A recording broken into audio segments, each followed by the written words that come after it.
우리 열매 맺는 계절에 좀 그런 것들을 봤으면 좋겠어요. 우리의 삶 가운데서 어떤 열매가 맺어지는지. 근데 이때 당시에 또 이런 것들을 조작하는 사람들이 있었다 하는 거야. 이 열매를 조작하고 또 헷갈리게 하는 거짓 선지자, 그리스도의 복음으로 장난치는 그노시즘, 영지주의자들이 있었다라는 거예요. 지성이, 그래서 깨달음이라고 하죠. 아직까지도 그런 부류가 있더라고요. 깨달음에 도달하면 모든 것이 다, 세상 이치가 다 이해된다라는 그런 잘못된 신앙관을 독려하는 사람들이 있었다라는 거예요. 구약에 능통한 사람들이 잘못된 해석으로 인해서. 요즘 제가 유튜브를 보기가 두려운 게 바로 그런 거예요. 유튜브 조회수가 이 영향력이기 때문에 말 같지도 않은 이야기를 하는데도 그 사람들의 말이 진리가 되는 잘못된 시대상에서 우리는 살고 있다라는 거예요. SNS 인플루언서면 그 사람이 하는 말이 진리가 되는 거예요. 스레드에 아무 말이나 올리는데도 그것이 마치 우리에게 진리처럼 다가온다라는 것이죠. 그래서 시대가 악할수록 교회의 영광의 시대가 지는 것 같은 그런 상황일수록 우리는 어떠한 삶을 살아야 될까요? 여러분 고민해 봐야 된다는 거예요. 교회 영광의 시대는 분명히 있죠. 영광의 시대는 분명히 있었고 또 있을 것이고, 그러나 지금은 박해받고 핍박받고 기독교 가치관이 이렇게 심하게 대치되는 이 시대적 흐름 가운데서 우리에게 요구되는 것은 복음적 삶, 복음을 살아내는 것이 중요하다라는 거예요. 말로만 하는 것이 아니라, 말로만 믿는다고 이야기하는 것이 아니라 나 교회 다녔었어요 라고 이야기하는 것이 아니라, 나 회장도 했었었고요, 찬양팀도 했었었어요, 이렇게 이야기를 하는 것이 아니라, 나는 지금 이 땅에서 어떻게 빛과 소금의 역할로 복음적 삶을 살고 있는 것인가. 그래서 라이프 스타일이 중요하다는 거예요. 라이프 스타일이 우리의 삶이 증명이 되어야 된다는 것이죠. 교회 영광의 시대를 제가 잠깐 여러분들에게 이야기를 해드리면, 기독교 영화가 상업적으로 대박이 났었을 때가 있었어요. 기독교적 메시지를 담았는데도. 패션 오브 크리스트를 얘기하는 게 아니에요. 미국에서 개봉한, 90년대에 개봉한, 물론 캐톨릭 배경이지만 교회를 배경으로 한, 교회 음악이 막 OST로 많이 작업이 되고 녹음이 됐던 시스터 액츠라는 영화가 1, 2편, 2편이 다 대박이 났습니다. 우피 골드버그라는 그 흑인 여성이 나왔던 영화, 뮤지컬 영화인데, 이 영화에서 대박 스타가 또 나왔어요. 로린 힐이라는 그 여자가 발매한 음반이 뭐 몇 천만 장씩 팔릴 정도로 일약 대스타가 된 것이 바로 기독교 영화에서, 기독교적 메시지를 담은 영화에서 캐스팅이 돼서 그렇게 스타가 된 경우도 있었어요. 그러니까 기독교가 상업적으로 그때는 잘 되는, 잘 러닝이 되는 시대였다라는 것이죠. 한국을 예로 들면 한국 90년대 한 중반에 할렐루야라는 영화가 있었어요. 여러분 아실지 모르겠어요. 아마 아시는 분 한번 손 들어 보실래요? 다행이다. 동시대를 살았구나. 박중훈이라는 배우의 주연을 맡아서 사기꾼이 교회 안에 들어가서 목회를 하는, 근데 영화가 어느 하나 교회에 대해서 비판적이지도 않고 교회 가치관에 대해서 비판적이 아니고 마지막 메시지가 굉장히 기독교적, 복음적입니다. 근데 그 영화가 또 대박이 났어요. 박중훈도 뭐 그것 때문에 훨씬 더 인기 스타가 됐고. 그러니까 이렇게 기독교적 메시지를 이야기하고 기독교적 복음적 메시지를 이야기해도 세상이 좋아해주고 세상이 받아들여지는 시대가 있었다면, 지금 어떤 시대입니까? 우리가 기독교적 메시지, 기독교 복음적 이야기를 할 때 사람들이 싫어하고 오히려 외면하고 오히려 다른 가치관을 제시하면서 진리와 대립되지 않습니까? 그래서 진리에 대한 방어적 자세를 취하지 않았어도 교회의 양적 부흥과 질적 부흥이 도래했던 시대가 80년대, 90년대였다라는 거예요. 수많은 사람들이 교회 왔고, 오히려 목회자들이 그때는 누가 진짜 성도인지, 누가 정말 신앙생활을 할 건지 그것을 구별하는 데 어려움이 있었다라는 거예요. 근데 제가 이 강단에서 자꾸 그 부분을 이야기할 때에 그때 부흥과 교회의 영광을 저는 더 이상 거품이라고 생각하지 않겠습니다. 이미 야고보서에서 증명하듯, 베드로 전후서에서 증명하듯, 이 땅에 태동된 교회, 초대교회도 마찬가지고 모든 이 땅의 교회들이 1세기채 지나지 않아서, 1세기라면 한 100년 정도를 의미하죠. 1세기채를 지나지 않아서 핍박과 박해, 그리고 거짓 선지자로 인한 디클라인이 계속 있었다라는 거예요. 그래, 이런 시대를 알면은 뭐 교회의 영광의 시대가 사라진다고 그래도 믿음을 포기하지 않을 수 있는 이유가 생기고요. 이때 당시에도 바로 몇십 년 지나지 않아서 바로 이런 일들이 일어났구나. 계속 자정에 대한 부분, 알곡과 쭉정이를 걸러내기 위한 실현의 과정들이 교회에 계속 찾아온다라는 것이죠. 더 이상 거품은 끝났다, 더 이상 이제 영광의 시대는 끝났다, 이렇게 이야기할 것이 아니라, 저는 그래서 이렇게 함께 예배를 드리고 있는 성도들 한 명 한 명이 너무 귀한 거예요. 이 시대에도 이런 시대적 사명을 가지고 예배하는 여러분들, 하나님께서 기억해 주시고 물질적으로, 관계적으로, 또 많은 부분으로 복 주시리라 믿습니다. 그 복을 우리가 받고 누리라는 것이 아니라 그 복을 받고 보여주라는 거예요. Show your face. 너의 믿음을 보여주는 때가 왔다는, 이때라는 거예요. 근데 박해받고 어박받으니까 그냥 추풍낙엽처럼 다 떠나간 성도들, 그 초대교회 때 그 성령의 역사로 인해서 막 무진장 물려들었던 성도들이 디아스포라 박해로 인해서, 사도행전 8장의 박해로 인해서 다 뿔뿔이 흩어졌는데 제대로 살지 못하고 추풍낙엽처럼 믿음이 떨어져 나가는 성도들을 보면서 야고보는 마지막 대안으로 자신의 서신서를 기록하고 있는 거예요. 최초의 서신서가 이 정도라면 뭐 베드로 전후서, 뭐 바울 서신은 어떠한 내용이겠습니까? 성도들아, 우리가 좀 하나님 앞에서 믿음을 지켜내자. 자업분들 한번 보면서 다시 한번 결의 있게 인사하겠습니다. 믿음을 지키십시오. 믿음을 지키십시오. 함께 예배함이 기쁨이 됩니다. 정말로.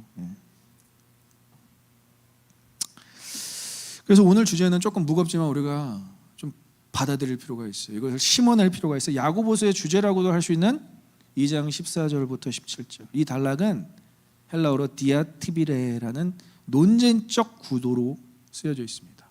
논쟁적 구도. 아르규먼트라고도 하고 디베이트라고도 하는데, 이 내용을 읽으려면 이 주제에 대해서 가상의 반대자가 있다는 것을 전제하고 들으셔야 돼요. 전제하고 보셔야 돼요. 가상의 대상자는 누구냐? 이것을, 이 메시지를 이게 반문하고 같이 디베이트하는 그 가상의 대상자는 거짓 선지자들이었다라는 거예요. 교묘하게 교회로 들어와서, 교묘하게 기독교 공동체로 들어와서 잘못된 교리를 퍼뜨리고 있는 자들. 뭘 사용했냐면, 바울이 전하는 오직 믿음으로만 의로워진다, 이신득의죠. 오직 믿음으로만 의로워진다라는 교리를 악하게 활용해서 성도들의 이분법적 신앙을 독려하고 있었습니다. 너희들은 믿음으로 의로워졌으니까 아무렇게나 살아도 된다. 너희는 이제 믿으니까, 세례 받았으니까, 침례 받았으니까 어떠한 죄를 져도 상관없어. 이미 구원 받았어. 끝. 대치이시야. 이러한 이분법적 신앙을 독려하는 분위기가 헬레니즘 사회 전반적인 부분에서 만연해 있었다는. 지금 야고보가 서신하고 있는 사람들은 디아스포라 교인들이에요. 디아스포라 유대인 기독교인들이었다라는 것이죠. 그들이 이렇게 신앙이 변질되는 것, 그들의 신앙이 이렇게 이분법화되는 것을 볼 수 없었다라는 것이죠. 마치 믿음을 행위와 아무런 관련이 없는 하나의 스콜라 철학처럼 그러한 한 철학의 형태로 전락시키는 그 상황 가운데서 야고보는 참담함을 느꼈다는 것이죠. 행위에 대한 강조가, 여러분, 행위에 대한 강조, 말에 대한 강조는 이제 여러분들이 탁 각인하셨으면 좋겠어요. 이것은 따라해볼까요? 열매예요. 열매. 믿음의 열매. 믿음이 있으면 믿음의 열매가 맺어질 수밖에 없는 것. 우리의 구원에 있어서는 우리의 행위가 아무런 효력이 없다는 것을 바울이 증명했다면, 구원 이후에는 어떻게 살 건데? 라는 부분을 야고보가 지금 지적하고 있다는 거예요. 순차적인 부분에서 우리가 이해한다는 것이죠. 그래서 야고보가 이것을 설명하기 위해서 처음에 우리를 뭐라고 이야기했죠? 아마 기억하시는 분 한 3주 된 것 같은데, 우리를 하나님께서 뭘로 나오셨다고 얘기하죠? 전멸인가요? 진리의 말씀으로 하나님께서 나오셨다. 해산의 고통으로. 진리의 말씀 누구시죠? 예수 그리스도. 여러분, 진리의 말씀으로 태어났다면 무엇을 먹으면서 자라나야 될까요? 진리의 말씀을 먹으면서 자라나야 된다는 것이죠. 근데 그 진리의 말씀을 먹으며 그 믿음을 들으며 살아가는데 다른 게 나온다? 불의가 나온다? 의심이 나온다? 이것은 모순이라는 거예요. 그러니까 믿음으로 이루어진 자가 믿음의 행위가 아닌 다른 것 혹은 불의가 나온다는 것은 여러분 잘 들으셔야 돼요. 믿음이 없거나 믿음이 잘못되었다라는 것을 의미합니다. 주변을 돌아보지 마시고 자신을 돌아보세요. 내가 무언가 믿음이 아닌 다른 게 나오고 있다? 그럼 내가 믿음이 없거나 내 믿음이 잘못되었다라는 것을 의미합니다. 저는 그러한 점에서 신앙생활은 단거리가 아니라 단거리 달리기 100m 달리기가 아니라 장거리 마라톤이라고 생각을 해요. 성도들을 볼 때 저는 적어도 5년 이상은 보는 것 같아요. 저도 뭐 처음에 목회 이제 뭐 오버플레이 왔을 때 참 저한테 막 다가와서 신앙 좋은 척한 분들 많았죠. 막 말로 이렇게 화려하게 언변으로 자기의 신앙을 좋은 것을 과시하고, 근데 오히려 묵묵하게 말씀 묵상하면서 별 튀진 않았어도 뭔가 액션은 많이 없었어도 말씀을 끊임없이 묵상하면서 자신의 삶을 돌아보고 진리의 말씀에 비춰본 사람들이 열매가 있었음에 너무나 감사하게 되었다라는 거예요. 그러니까 열매가 없으면 스스로 인지를 해야 돼요. 안타까운 것은 본인 열매 없음을 이 부분에서 제가 화내는 것은 좀 이해해 주세요. 본인이 열매가 없음을 교회를 탓하고 환경을 탓하고 제일 상처받는 거 뭔지 아십니까? 함께 신앙생활했던 사람들을 탓해요. 저 사람들 때문에 내 믿음의 열매가 없어. 와, 이거는 하나님께서 들으시면 통탄할 일이에요. 내 믿음이 없음을 내가 내 스스로가 문제가 있다고 느껴야 되는데 함께 신앙생활은 무슨 죄라는 거예요. 그래서 공동체를 쉽게 떠나는 사람들을 보면 남아있는 사람들이 상처를 받는 거예요. 내가 뭘 잘못했나? 아니요, 잘못한 거 하나도 없어요. 우리는 자라나고 있고 성장하는 과정 중이기 때문에 실수가 있고 문제가 있다는 것이죠. 근데 그것을 마치 내가 저 성도 때문에 우리 교회 뭐 시스템이 안 돼서, 전 뭐 시스템 얼마나 대단하면은 믿음이 자라나는지는 모르겠고 믿음의 열매가 맺어지는지 모르겠지만 시스템 의지하시겠습니까? 하나님 의지하시겠습니까? 하나님 의지해야 우리가 열매를 맺게 될 줄 믿습니다. 열매를 맺게 하시는 분은 하나님이시라는 것이죠. 근데 우리가 잘못된 생각으로 인해서 탓한다는 것이죠. 우리의 신앙에 열매가 없음을. 여러분, 이건 대안이 없는 거예요. 대책이 없는 거예요. 그러면 너무나 기가 막히게도 하나님께서 뺑뺑이를 돌리십니다. 뺑뺑이를. 군대에서 사용하는 언어인데 뺑뺑이 계속 군장을 채워서 돌리세요. 광야에 또 내몰아져서 공동체를 찾기까지 엄청난 어려움과 힘듦을 경험하고 그제서야 천부여 의지 없어서 손들고 옵니다라고 했을 때 은혜를 누리게 되는 것. 교회 공동체를 떠나면 안 된다 이런 얘기를 하는 것이 아니라 신앙생활에 있어서는 반드시 열매를 맺고 기뻐해야 된다는 것이죠. 그 열매가 여러분들의 삶에서 많이 나타나시기를 간절히 소망하고 축원합니다. 그 열매를 보면서 사람들이 기뻐하고 그 열매를 보면서 내가 너를 보니까 예수 믿고 싶다. 내가 너를 보니까 교회 다니고 싶다.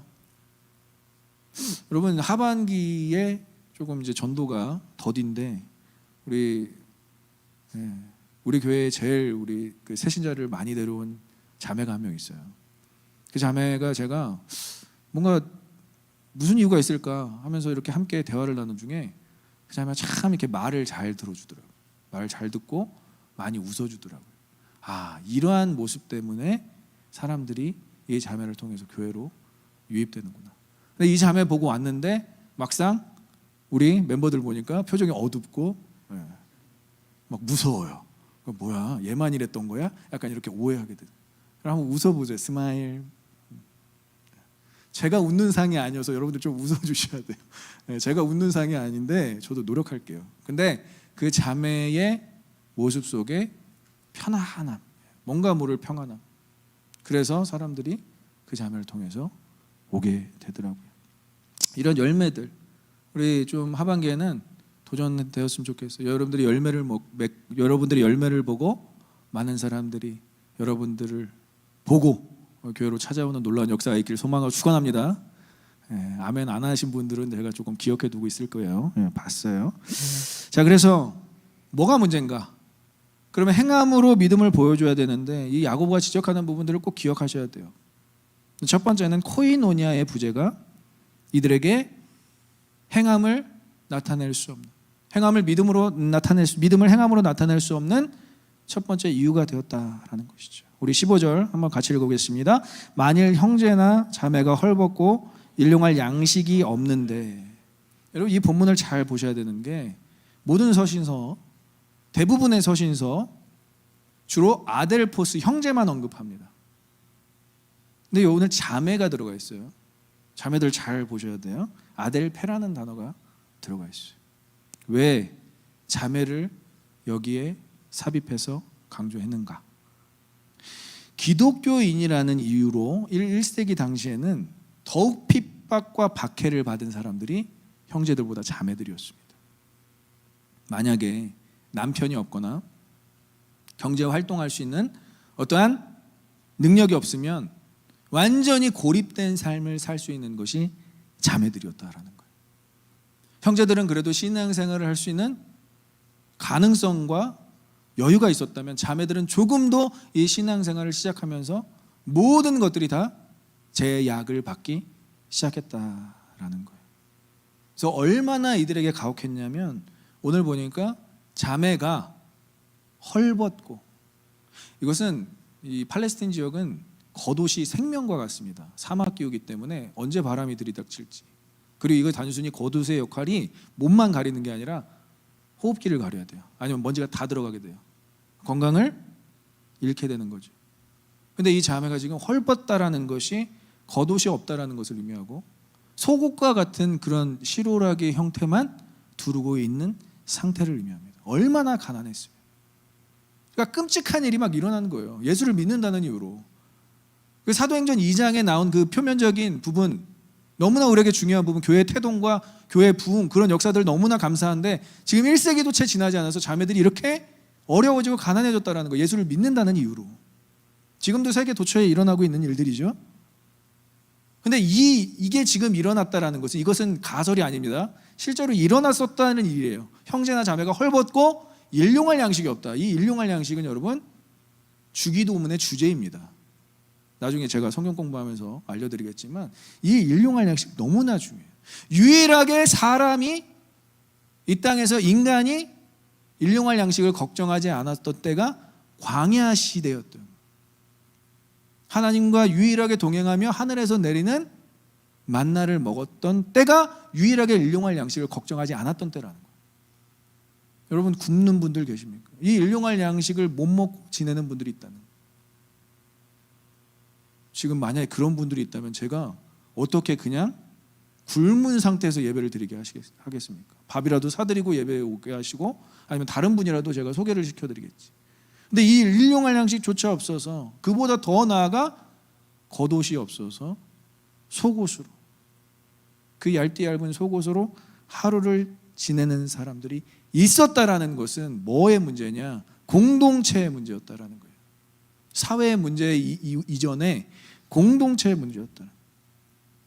여러분 초대교회의 역할 중에 가장 실질적인 활동, 영적인 활동도 있지만 실질적인 활동을 제가 코이노니아라고 했어요. 코이노니아라는 것은 교제라는 단어인데, 교제는 두 가지를 포함하고 있습니다. 쉐어링, 나누다.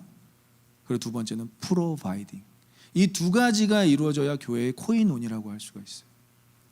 근데 지금 쉐어링도 일어나지가 않았고 프로바이딩도 일어나지 않으니까 이렇게 일용할 양식이 없어서 굶고 헐벗은 사람이 있었다. 특별히 자매들이 이렇게 살고 있었다. 이 구절은요, 여러분, 이 초대교회 시스템에 문제가 발생했다라는 것을 의미합니다. 초반에는 교회 태동, 그 초창기에는 잘 이루어지다가 사도행전 7장 이후 스데반의 죽음으로 박해가 시작되자 잘 이루어지지 않은 코이노니아에 대한 지적이 이루어지고 있다는 것이죠.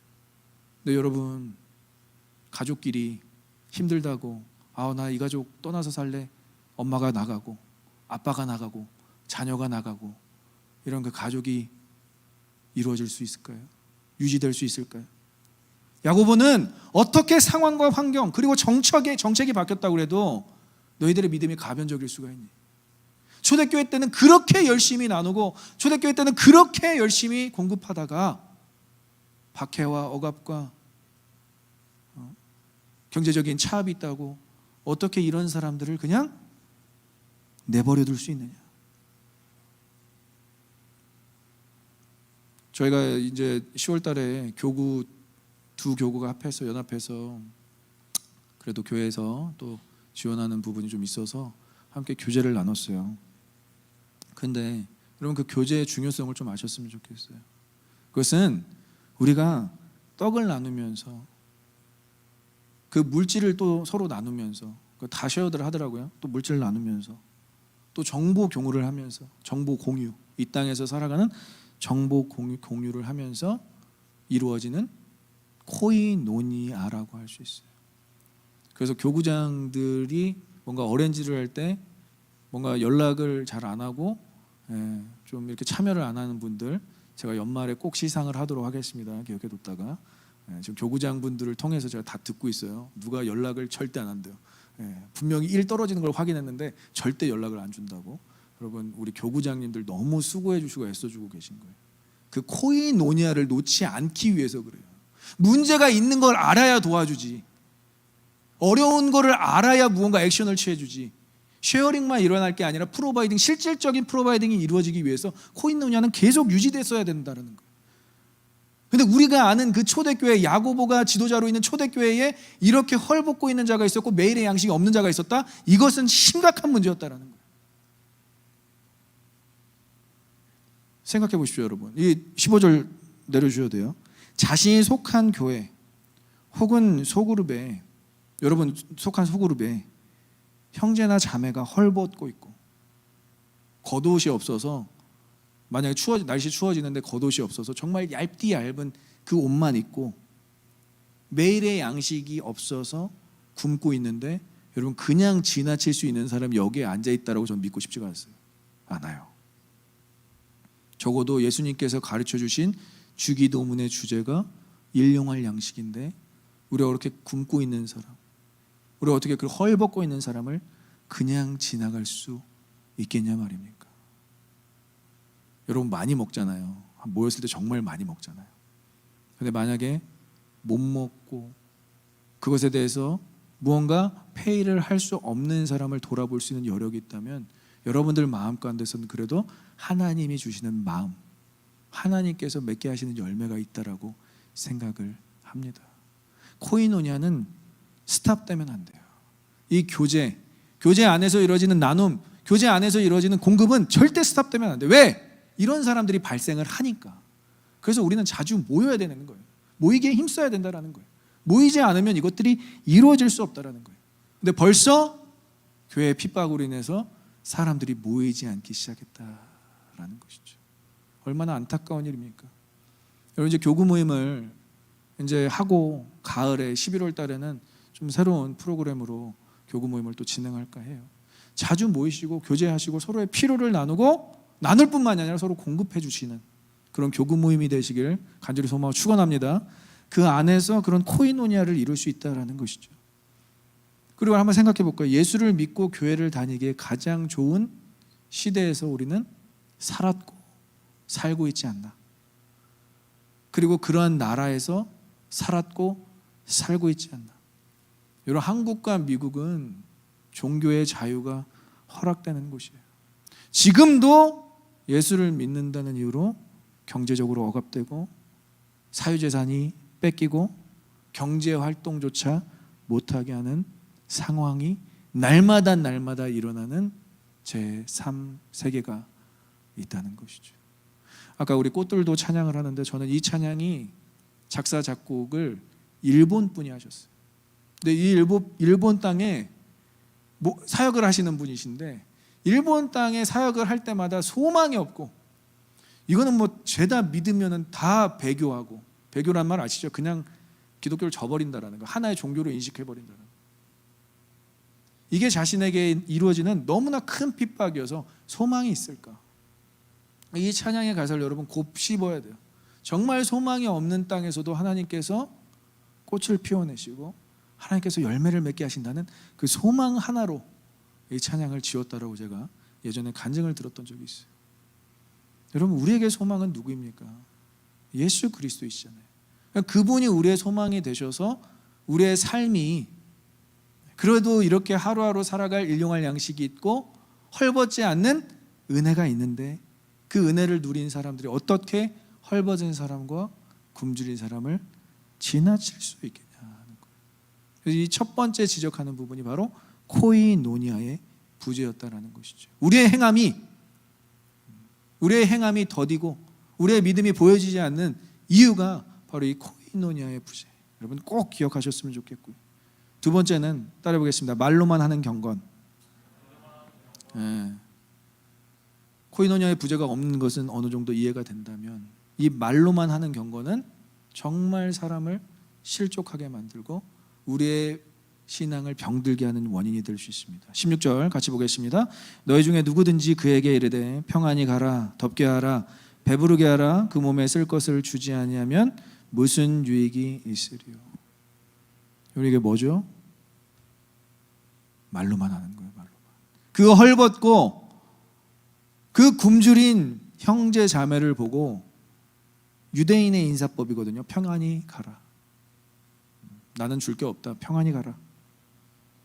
매일의 양식조차 없는 자들에게 이 평이한 인사법, 유대교 인사법이 무슨 의미가 있겠습니까? 잠언 3장 28절. 준비하진 않았지만 그곳에서는 분명히 헐벗은 자, 가난한 자에게 쓸 것을 주에 더 필요한 것이 있다면 내일 다시 오게 해서라도 줘야 된다라고 이야기를 하고 있어요. 그 구약을 믿으며 예수 그리스도의 믿는 믿음까지 받아들인 그들에게 그러한 영적인 여유가 없이 평안히 가라, 내가 너를 위해서 그냥 기도할게, 이렇게만 돌려보낸다면 어떤 유익이 있을까라고 되물어보고 있다는 것이죠. 더럽게 하라는 말도 마찬가지예요. 헐벗고 있으니까 명령을 하는 거예요. 임페러티브로 스스로를 덥게 하세요. 나는 너에게 뭐 줄 수 있는 게 없으니까 스스로를 덥게 하세요. 헐벗은 자에게, 가뜩이나 겉옷도 없어서 속옷 하나로만 지내는 자에게 이 묻은 가당치도 않은 이야기냐라는 것이죠. 스스로를 따뜻하게 하십시오 라는 말이 이들에게 어떻게, 어떤 의미로, 어떤 유익으로 들려질 수 있겠습니까? 마지막, 안 했으면 좋겠다라는 말, 배부르게 하라. 이 세 가지는요 너무너무 평범해서 입에 차라리 담지 않았으면 좋았을 것이라는 생각을 하게 되는 것입니다. 이 웬 허무맹랑한 소리입니까? 여러분, 만약 홈리스가 여러분들 차에, 여러분들 운전하고 있을 때 차에 와서 뭘 도와달라고 할 때 안 도와주고 그냥 미안한 척 이렇게 손으로 하는 것이 아니라 문을, 창문을 쫙 열고 평안하세요, 좀 옷 좀 따뜻하게 입으시고요, 좀 배부르세요. 여러분, 이렇게 하면 그 홈리스가 어떻게 반응할 것 같습니까? 그 마음이 어떨 것 같습니까? 돈이, 내가 줄 수 있는 게 없어서 미안해하는 어떤 표정 하나 짓지 않고 덥게 하라, 평안히 가라, 그냥 배부르게 하라. 아무런 의미가 없는 말이라는 것이죠. 근데 이게 그냥 우리가 모르는 사람을 대하는 게 아니라 함께 신앙생활을 한 형제, 함께 신앙생활을 하는 자매에게 이렇게 대한다? 이것은 심각한 행동의 문제를 지적하고 있는 거예요. 여러분들, 형제 자매들끼리, 함께 신앙생활하는 사람들끼리는 더 조심해야 돼요. 뭐 매주 교회에 보니까, 뭐 매주 나랑 친하니까 이래서 될 게 아니라 더 조심하게, 더 조심스럽게 말하고 더 조심스럽게 행동해야 되는 것이 함께 신앙생활하는 지체들이라고 할 수 있습니다. 이것은 말로만 하는 경건이라고 할 수 있어요. 어디서 들어서, 기도하는 법을 배워서 말로만 하는 것, 거짓되고 위선적이며 그것을 처세술로만 그냥 넘어가는 사람이라고 할 수 있습니다. 이 사람들 때문에 헐벗고 굶주린 형제자매는 더 실족하게 되고 더 낭망하게 된다는 거예요. 이 부분을 꼭 주의하셨으면 좋겠어요. 여러분 따라해볼까요? 참된 믿음과 신앙은 말이 아닌 행동에서 나온다. 믿으십니까? 우리가 진짜 신앙과 믿음이 있다면 말이 아닌 우리의 행동에서 드러나게 돼 있다라는 거예요. 이것을 제일 이 땅에서 실현하시는 분이 누구십니까? 예수님이세요.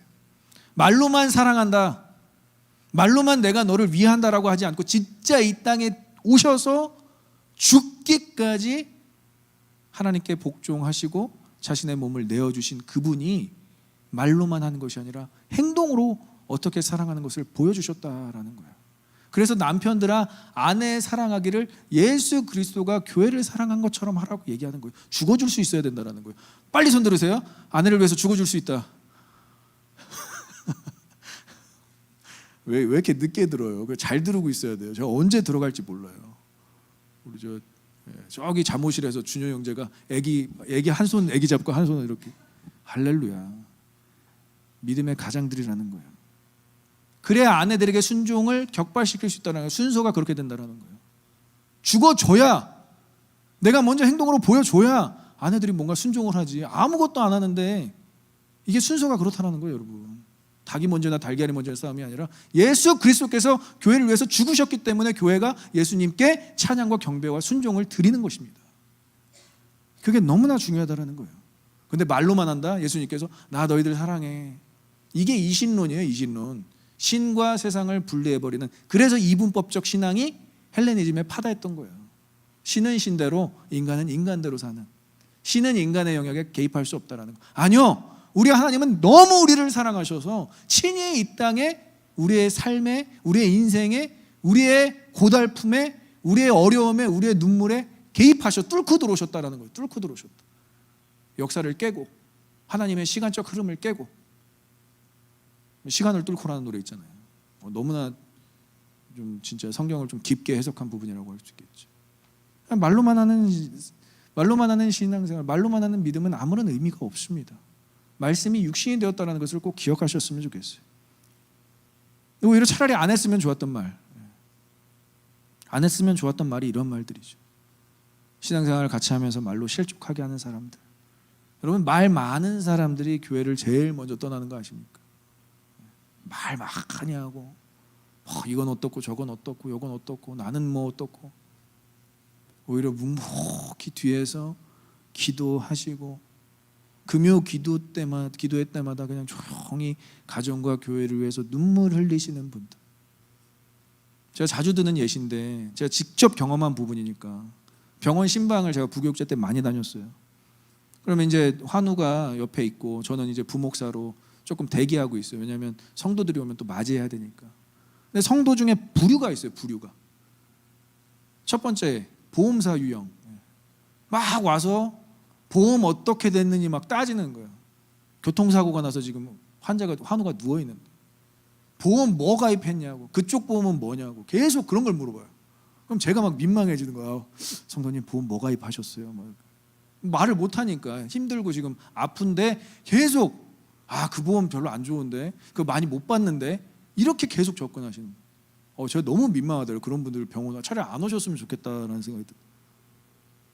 두 번째, 형사계 유형이 있습니다. 지가 형사인 줄 알아요. 들어오자마자 지라고 해서 죄송한데 와준 것만 해도 고맙지만 들어오자마자 뭐 누가 바쳤어, 누가 박았어, 취조를 하기 시작하는 거죠. 인종은 뭐야, 차는 뭐였어, 번호판 봤어? 안 봤으면 왜 못 봤어 그거를. 그럼 제가 막 또 이렇게 주눅 들더라고요. 이거 뭐라고 해야 되나? 근데 진짜 제가 감동받았던 건, 진짜 이건 오실 수 있는 분이 아니세요. 걸어오신 것 같아요. 아무래도 차가 없는 분인데 다운이에 있었던 병원이었는데 진짜 할머니 권사님이 걸어오셨던 것 같아요. 제가 봤을 때 뭐 1시간 정도 걸려서 걸어왔는데 음식을, 손수 음식을 싸우셔서, 병원에 밥 다 나오는데 잘 모르셨던 것 같은데 음식을 싸우셔서 그 한우분에 딱 놓고, 저는 무슨 말이라도 할 줄 알았어요. 이렇게 먹고 대편 먹고 이건 이렇게 먹고 설명이라도 할 줄 알았는데 그냥 한우분 손을 콕 잡고 그냥 울어주시는데, 와, 거기서 밀려오는 그 감동이. 근데 그 한우분도 보험사 유형과 형사계 유형은 아주 막 지긋지긋했나 봐요. 막 너무 싫었나 봐요. 그분들 때문에 잠도 제대로 못 자고 막 계속 물어보고 가뜩이나 교통사고 나서 힘든데. 근데 그 할머니 권사님이 너무 기억에 나서 복귀하자마자 회복되자마자 그 할머니 권사님을 찾아뵙고 감사하다고 진심으로 인사를 하더라고요. 여러분들은 어떤 유형이 되고 싶습니까? 뭐 손들어보라고는 안 할게요. 보험사도 있고 형사도 있어야 되고 심지어 뭐 병원 쪽도 있어야 되겠죠. 근데 진짜 우리가 형제 자매한테는 어떻게 해야 되는지 고민해 봐야 된다는 거예요. 헐벗고 가난하고 쓰러져 있고 지쳐 있고 죽어 있고 심지어 가족 중에 한 명이 상을 당했어도 마찬가지라는 거예요. 너무 조심스러운 거예요. 어떻게 해야 될지. 제가 누누이 말씀드리잖아요. 저는 진짜 너무나 위로받았던 그 문자 2개를 제가 폰에 들고 다닙니다. 항상. 아버지 부친상을 당했을 때 너무 위로를 받았죠. 저는 그 어떤 100마디 말보다도 그 문자로 인해서 제가 막 소생케 되었다는 것을 병원에서 장례식장에서 너무나 고마워요. 그렇게 하는 것, 기도해보고 행동하는 것, 말씀 읽고 행동하는 것, 엄청난 차이가 있다는 것이죠. 그래서 여기까지 쫙 끌어올린 다음에 이제 야고보는 결정타를 날립니다. 우리가 제일 듣기 싫은 말, 그러나 우리가 알아야 되는 말. 17절을 다시 한번 읽겠습니다. 본문 17절 주보에 나와 있는데 같이 한번 읽어볼게요. 시작. 이와 같이 행함이 없는 믿음은 그 자체가 죽은 것이다. 엄청나게 때리는 말이에요, 여러분. 확 찔리는 말이에요.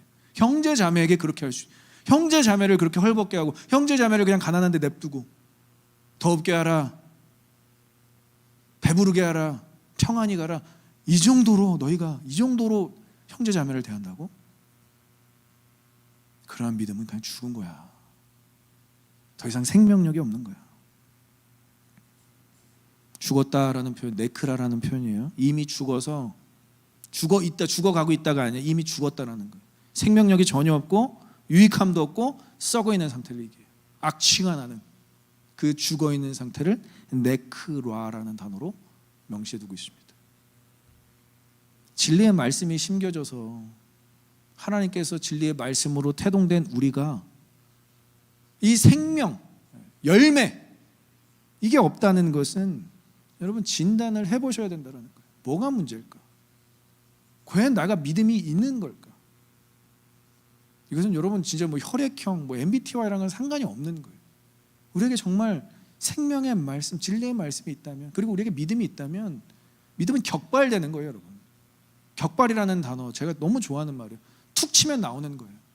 총을 여러분 이 안전장치를 안 하고 안전장치를 풀고 총을 둔 상태에서 만약에 총이 떨어지면요, 총이 자동적으로 발사가 됩니다. 그래서 안전장치를 걸어놔야 돼요. 근데 우리는 이 믿음도 여기에다가 활용을 하는 것 같아요. 믿음도 안전장치를 걸어놓는 것 같아요. 격발되지 않게 항상 내 믿음을 들키지 않으려고, 내 믿음을 숨기려고. 그게 아니라는 거예요. 믿음은 격발될 수밖에 없다라는 거예요. 부딪히는 순간 격발되는 거예요. 삶에 뭔가 어려운 난관이 있을 때마다 믿음은 격발된다는 거예요. 여러분들이 믿음을 격발시켜야 된다는 것이죠. 이건 행함이 없는 믿음은 그 자체가 죽은 것이라, 이거는 여러분들 정죄하는 문구가 아니라 스스로를 진단해 보라는 거예요. 왜 나의 믿음은 격발되지 않는가? 왜 나의 믿음에는 열매가 없는가? 그럼 여러분들에겐 잠금 장치가 있었다라는 거예요. 그게 죄일 수도 있고요, 그게 나의 오만함일 수도 있고요, 그게 나의 게으름일 수도 있고요, 최종적으로는 하나님과의 어떠한 친밀한 관계가 없이 신앙생활을 그냥 형식적으로만 하는 나의 안일함 때문에 있을 수 있다는 것이죠. 그럼 오늘 아까 찬양했던 것처럼 여러분 다시 그 사막과 같은 정말 그런 건조한 상태에서, 믿음의 열매 없는 그 상태에서 신앙생활하지 마시고, 우리의 죽은 믿음을 살릴 수 있는 유일한 방법 뭐죠? 예수 그리스도를 우리의 마음가운데 심으십시오. 그분이 이 땅에서 미랄같이 오셔서 썩어 죽으셨을 때 유일하게 싹이 나고 열매가 맺어졌던 것처럼 나의 완악한 심령에, 죽어있는 나의 마음 가운데 무엇이 심겨져야 된다고요? 예수 그리스도가 심겨져야 될 줄 믿습니다. 그 믿음이 다시 이제는 우리에게 격발될 수 있도록 예수 그리스도를 믿는 믿음을 날마다 심으셔야 된다는 거예요. 하루만 심는 게 아니라 매일같이 심어야 된다는 거예요. 매일 묵상하시고 매일 기도하시고 매일 교제 가운데서 풍성함을 누리셔야 우리가 믿음의 열매를 맺을 수 있다라는 것입니다. 그리고 우리로는 안 돼요. 이 믿음의 행동, 믿음의 행위를 보여주신 가장 완벽한 모델이 누구시죠? 예수님이셨다. 지난주부터 이것을 지저스 라이크네스로 계속 이야기를 하고 있어요. 예수님처럼. 따라할까요? 예수님처럼.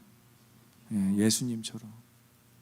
가난한 사람들도 아니에요.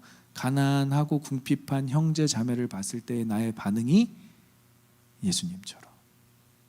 무언가 교회에 교회 공동체에 어려움이 있을 때 나의 반응이 예수님처럼. 누군가 말 못할 상처를 안고 어려움을 안고 정말 소리 내지도 못하는 기도를 하고 있을 때 다가가서 예수님처럼. 이 지저스 라이크네스만 우리 안에 해결이 돼도 안전장치가 풀린다라는 거예요. 믿음으로 꽉 묶고 있었던 그 믿음을 격발되지 못하게 묶고 있었던 안전장치가 풀리고 여러분들의 믿음이 격발되게 됩니다. 언제? 예수님처럼을 실천하실 때.